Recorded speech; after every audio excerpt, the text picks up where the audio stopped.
태조야사 제4편에 이어 고려말 선비들의 충성심과 세왕조의 출현에 따른 왕비와 왕씨 일가의 흥미진진한 야사를 소개해드립니다. 끝까지 시청해 주시고 내용이 마음에 드셨다면 구독과 좋아요를 부탁드리겠습니다. 일부 지혜주머니의 두 얼굴 정도전. 고려 공양왕 4년 1392년 여름, 개경의 하늘은 유난히 붉었다. 500년 사직을 이어온 왕씨의 고려가 저물고 이씨의 새 왕조가 떠오르던 그 격동의 계절에 한 사내가 역사의 뒤안길을 활보하고 있었다. 봉화 출신의 선비 정도전이었다. 그는 타고난 책략가였다. 이성계라는 걸출한 무장을 만나기 전까지 그의 인생은 순탄치 않았다. 권문세족에게 밉보여 유배를 다니고 떠돌이 처사로 전국을 유랑하던 시절, 그는 새 세상에 대한 갈망을 가슴 깊이 새겼다. 그 갈망이 이성계를 만나 불꽃을 튀겼고 위화도 회군이라는 천직의 벽의 사건으로 폭발하였다. 장군께서 말을 돌리지 않으시면 백성이 도탄에 빠집니다. 정도전의 혀는 칼보다 날카로웠다.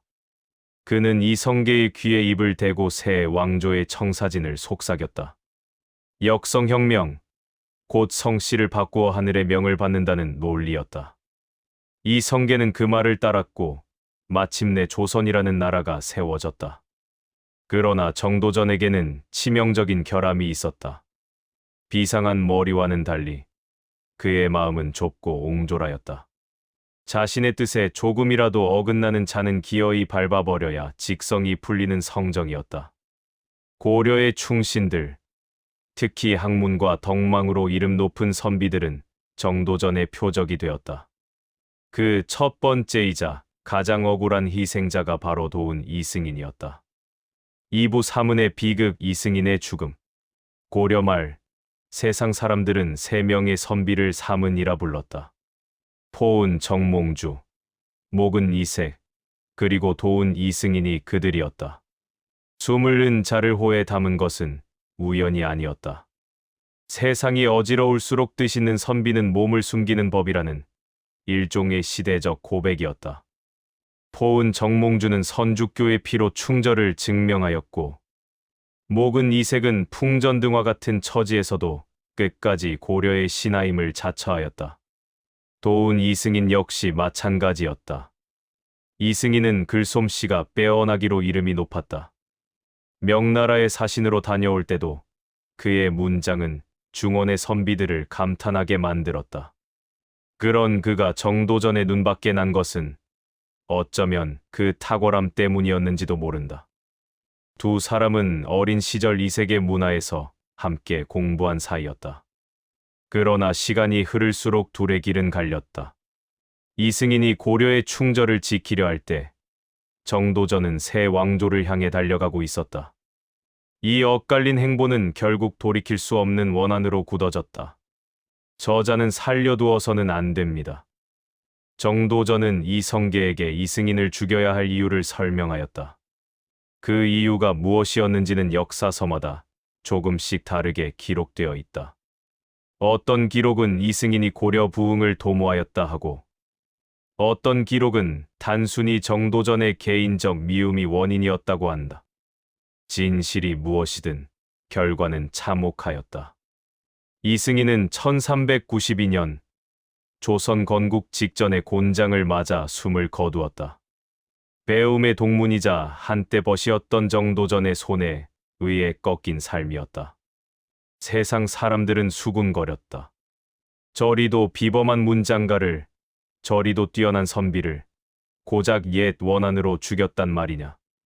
정도전의 이름은 새 왕조 개국의 공훈과 함께 이 억울한 죽음의 그림자도 함께 달고 역사에 남게 되었다.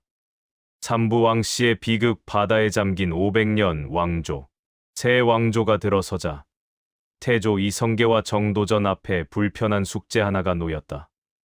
500년 동안 고려를 다스려온 왕씨 일가를 어떻게 처리할 것인가의 문제였다. 처음에는 인자한 척하였다.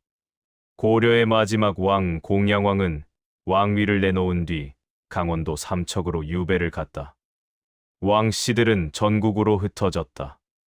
그러나 누군가 왕씨를 앞세워 반란을 일으킨다면 그 불안은 결국 비극으로 이어졌다. 1392년 가을, 조정에서는 왕씨 일가를 배에 태워 강화도로 보낸다는 명령이 내려졌다. 왕씨들은 아무 의심 없이 혹은 거스를 힘이 없어 배에 올랐다. 배가 강화 앞바다 한가운데에 이르렀을 때였다. 관리들이 신호를 보내자 뱃바닥에 미리 뚫어놓은 구멍이 열렸다. 배가 서서히 가라앉기 시작하였다. 왕씨들의 비명이 무리로 퍼져나갔지만 그 소리를 들어줄 이는 없었다. 바다는 500년 왕조의 혈육을 조용히 삼켜버렸다. 공양왕 역시 얼마 지나지 않아 유배지에서 살해되었다. 죽임을 당한 것인지 스스로 목숨을 끊은 것인지는 지금도 명확하지 않다. 다만 그의 죽음으로 고려의 적통은 완전히 끊겼다. 살아남은 왕씨들은 성을 바꾸었다. 전씨, 옥씨, 왕씨 이름을 감추고 산 속으로 섬 속으로 숨어들었다. 500년 동안 천하를 호령하던 씨족이 하루아침에 이름조차 버려야 하는 신세가 된 것이다. 사부 두문동의 슬픔 72년과 48년. 개경 서쪽 광덕산 깊은 골짜기에 두문동이라는 마을이 있었다. 두문, 문을 닫는다는 뜻이었다. 고려가 망하던 해 고려의 충신 선비들이 이곳에 들어와 문을 걸어닫고 새 왕조를 섬기기를 거부하였다. 그 수가 72명이었다 하여 두문동 72현이라 부르기도 하고 48명이었다 하여 48현이라 부르기도 한다. 세월이 흐르며 숫자가 달리 전해진 것이겠지만 그 정신만은 하나였다. 고려의 녹을 먹은 몸, 고려가 망한 마당에 어찌 새 임금을 섬긴단 말인가. 이 성계는 처음에는 그들을 회유하려 하였다. 사신을 보내고 벼슬을 약속하였다. 그러나 두문동의 선비들은 꼼짝도 하지 않았다. 그러자 회유가 협박으로 바뀌었고 협박이 결국 불로 이어졌다. 어느 날 군사들이 두문동을 에워싸고 사방에 불을 질렀다. 타오르는 불길 속에서 살아나오려면 새 왕조에 항복하면 그만이었다. 그러나 그들은 나오지 않았다. 불 속에서도 그들은 두문동을 지켰다. 이 이야기는 오랫동안 입에서 입으로 전해지며 두문불출이라는 말의 기원이 되었다고도 한다. 세상과 등지고 문을 닫는다는 뜻의 이 말은 바로 그 72명 혹은 48명의 선비들이 목숨으로 새긴 한자였다. 황해도 일대에는 지금도 그 후손들이 살고 두문동 옛터에는 그들의 충절을 기리는 비석이 서 있다. 나라는 바뀌었어도 그 고든 마음만은 500년이 지나도 사라지지 않았다. 오부 장수산의 슬픈 인연. 황해도 신계 땅. 장수산 자락에는 고려 충신의 한 맺힌 전설이 서려 있다. 고려가 망하고 새 왕조가 들어서던 그 혼란의 시절, 장수산 일대에는 고려 부흥을 꿈꾸는 이들이 숨어들었다. 왕씨 왕족의 후손이라 전해지는 한 젊은이와 그를 따르는 충신. 몇몇이 이곳을 근거지로 삼았다는 이야기가 전한다. 젊은이에게는 사랑하는 여인이 있었다. 대대로 고려를 섬긴 선비 집안의 딸이었다. 두 사람은 나라가 망해가던 혼란 속에서 만났고 서로의 처지를 알아보며 마음을 나누었다. 나라가 다시 일어설 날까지만 기다려 주시오. 그러나 그날은 오지 않았다. 조선의 관군이 장수산까지 수색의 손을 뻗쳐왔고 젊은이는 산속 깊이 쫓겼다. 여인은 잡혀갔다. 두 사람이 다시 만날 날은 영영 오지 않았다. 여인은 고향 마을로 돌아와 평생 혼인하지 않고 살았다. 해마다 장수산이 바라보이는 언덕에 올라 산을 향해 절을 올렸다고 한다. 젊은이가 어디서 어떻게 생을 마감하였는지는 아무도 알지 못하였다. 다만 장수산의 바위 틈 어딘가에 이름 모를 무덤 하나가 있었다 하고 마을 사람들은 그 무덤을 도련님 무덤이라 불렀다. 망국의 한이 두 남녀의 인연마저 꺾어버린 장수산의 슬픈 전설이었다. 육부 촌색씨가 왕후 되던 날 신덕왕후 강씨의 이야기. 이성계에게는 두 명의 부인이 있었다. 첫 번째 부인은 한씨였다. 이성계가 아직 동북면의 무장이었던 시절 고향 함흥에서 맞아들인 조강지처였다. 그녀는 이성계가 역사의 전면에 등장하기 훨씬 전 6 아들과 2 딸을 낳고 세상을 떠났다. 이성계가 개경에 발을 들여놓고 권력의 핵심으로 부상하던 무렵 그의 곁에는 이미 2번째 여인이 있었다. 황해도 곡산의 향리 집안 출신 강씨였다. 이성계보다 22살이나 어린 여인이었다. 강씨가 이성계의 눈에 든 것은 그녀의 빼어난 미모와 함께 놀라운 담대함 때문이었다는 이야기가 전한다. 이성계가 처음 그녀를 만났을 때 강씨는 겁에 질리기는커녕 당당하게 눈을 마주쳤다고 한다. 이성계는 그 눈빛에서 비범함을 보았다. 강씨는 촌처녀 출신이었다. 구대의 사람들이 수군거리기를 황해도 벌판의 시골 마을에서 나고 자란 아이가 어쩌다 왕후가 되었냐고 하였다. 그러나 강씨는 왕후의 자리에 오르고도 기가 죽지 않았다. 오히려 이성계의 심중을 꿰뚫어보는 총명함으로 남편의 총애를 독차지하였다. 조선이 건국되자 먼저 세상을 떠난 한씨가 신의왕후로 추존되었고 강씨는 살아있는 왕후로서 신덕왕후의 칭호를 받았다. 촌색씨 강씨가 나라의 국모가 된 것이었다. 그러나 강씨의 행복은 오래가지 않았다. 그녀에게는 이성계와 사이에서 낳은 아들이 둘 있었다. 방번과 방석이었다. 강씨는 자신의 아들, 특히 막내 방석을 세자로 앉히는 데 성공하였다. 그 과정에서 먼저 부인 한씨의 아들들, 특히 이방원의 가슴에는 깊은 원한이 새겨졌다. 강씨는 1396년 세자 책봉의 기쁨을 채 누리기도 전에 세상을 떠났다. 이성계는 그녀의 죽음에 통곡하며 도성 한가운데에 능을 조성하였다. 지금의 서울 정동 땅이 바로 신덕왕후의 능, 정릉이 처음 있던 자리였다. 그러나 이성계가 눈을 감자마자 이방원이 칼을 빼들었다. 무인정사, 이른바 왕자의 난이 터졌다. 방번과 방석이 이방원의 군사에게 죽임을 당하였다. 강씨의 2 아들이 모두 목숨을 잃었다. 분이 풀리지 않은 이방원은 강씨의 능까지 손을 댔다. 정릉을 도성 밖 외진 곳으로 강제로 옮기고 능의 성물을 청계천 다리를 놓는 돌로 써버렸다. 살아있을 때는 왕후였으나 죽어서도 편히 쉬지 못한 여인이었다. 황해도 촌색시로 태어나 왕후의 자리에 올랐다가 아들들의 죽음과 함께 무덤까지 짓밟힌 신덕왕후 강씨의 삶이었다. 칠부 설매와 배정승 야사 속의 한 장면.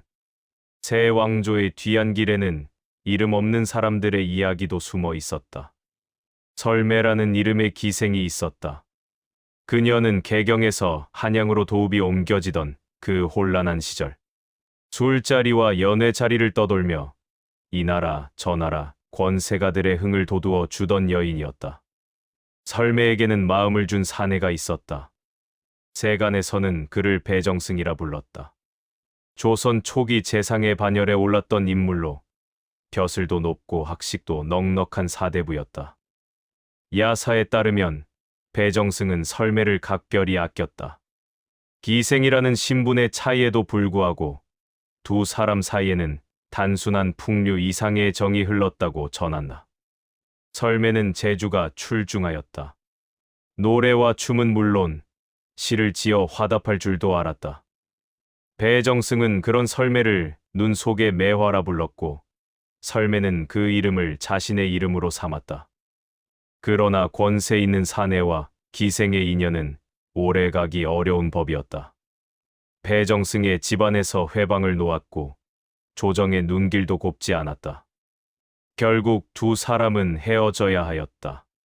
설매는 배정승이 떠나간 뒤로 다시는 웃음을 파는 일을 하지 않았다 한다. 어느 봄날, 그녀는 자신이 지은 시 한 편을 남기고 자취를 감추었다. 눈이 녹으면 매화도 지는 법. 봄이 와도 내 봄은 오지 않네. 이것이 설매가 남긴 마지막 흔적이었다.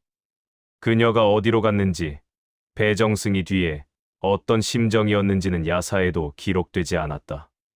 다만 이 이야기는 한양 기방가에서 오랫동안 구전으로 떠돌았고, 새 왕조의 화려한 개국 뒤에 남겨진 수많은 이름 없는 슬픔 중 하나로 기억되었다. 역사의 이면을 되돌아보면 조선은 건국되었다. 태조 이성계는 새 나라의 임금이 되었고, 정도전은 그 설계자로 역사에 이름을 남겼다. 한양의 궁궐에는 깃발이 휘날리고, 과거 시험장에는 새 시대를 꿈꾸는 선비들이 몰려들었다. 그러나 역사의 뒤란에는 이름 없는 눈물들이 쌓여 있었다. 바다에 가라앉은 왕씨들의 비명, 불길 속에서 절개를 지킨 두문동 선비들의 최후, 억울하게 곤장을 맞고, 숨진 이승인의 한, 아들들의 죽음도 모른 채 먼저 세상을 뜬 신덕왕후 강씨의 눈물, 장수산 어딘가에 묻힌 이름 모를 무덤, 그리고 봄이 와도 봄을 맞지 못한 설매의 시. 역사는 늘 그렇다. 새로운 시대가 열릴 때마다 그 빛의 뒤편에는 감당하기 어려운 그늘이 드리워진다. 영웅이 있는 곳에는 반드시 희생이 있고, 개국의 환호 소리 뒤에는 망국의 통곡이 메아리친다. 500년 고려의 막이 내리던 그 계절, 새벽이 오기 전, 가장 어두운 하늘 아래 사람들은 각자의 방식으로 그 시대를 살아내었다. 칼을 들어 새 세상을 연 자도 있었고, 불 속에서 옛 나라를 붙든 자도 있었고, 사랑하는 이를 잃고 시 한 줄로 마음을 달랜 자도 있었다. 그 모든 삶들이 어우러져 우리가 역사라 부르는 강물을 이루며 흘러내려왔다. 끝까지 시청해 주셔서 감사합니다. 항상 건강하시고 행복하세요.